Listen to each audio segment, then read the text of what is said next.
A long time ago, there was a boy named George who walked to school every day without shoes, carrying a dream that felt heavier than his feet. George lived in a small village, far from the noise of the city. His clothes were old and worn. His shirt was thin. His trousers were patched again and again. At night, his home went dark early.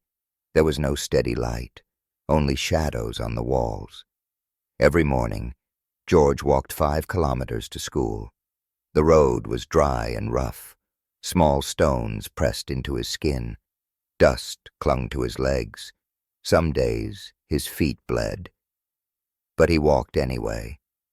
Not because it was easy, but because inside him lived a quiet idea that would not leave him alone.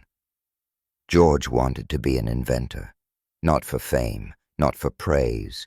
He wanted to build something useful, something kind. His mother sold sweet potatoes at the market all day. When she came home tired, the house was dark. George watched her cook by memory, her hands moving carefully. He thought, what if the sun could follow her home? So he began to collect what others threw away. Old wires, broken radios, cracked batteries, bent metal. At night, he sat outside with these pieces spread across a wooden table. He tried to build a small lamp powered by the sun. The first one failed. The battery overheated and burned the paper beneath it. The second one never charged. The third one fell apart on the morning of the school science contest. George stood there holding pieces instead of hope. The other children laughed.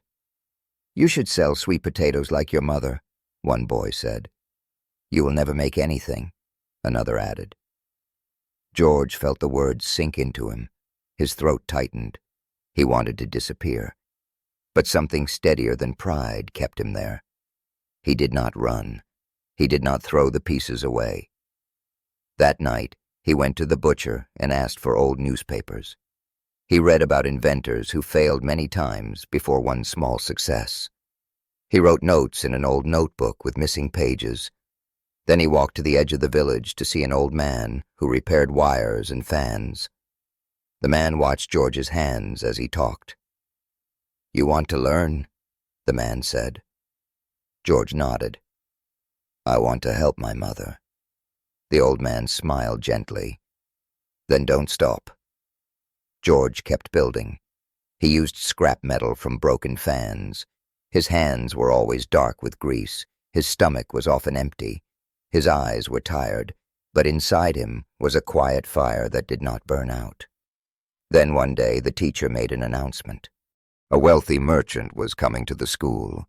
His company wanted to find a young inventor to support. The classroom filled with noise and excitement. George stayed silent at the back. Later, his friend Maya sat beside him. She looked at his hands, covered in small cuts. "Try again," she said softly. "This might be your moment." That night, George worked slowly and carefully. He reused the same broken parts. He fixed one wire at a time. He tested the lamp and waited. 1 hour passed, then 2, then 4. The light stayed on. In the morning, he carried the lamp to school in a small box. When it was his turn, George stood up. His hands shook. "This is my solar lamp," he said quietly. He turned it on. The room filled with light. The judges leaned forward. The merchant asked where the parts came from. "From the garbage," George said. The merchant said nothing for a moment. Then he smiled. George won the prize. He was given a chance to study. His lamp was used in homes across the village. Children read at night. Mothers cooked without shadows. And George kept building. Later in life, George understood something simple. His journey was like that lamp. It did not shine because the parts were perfect. It shone because he kept fixing what broke. Some things in life fall apart again and again. Dreams fail. People doubt you.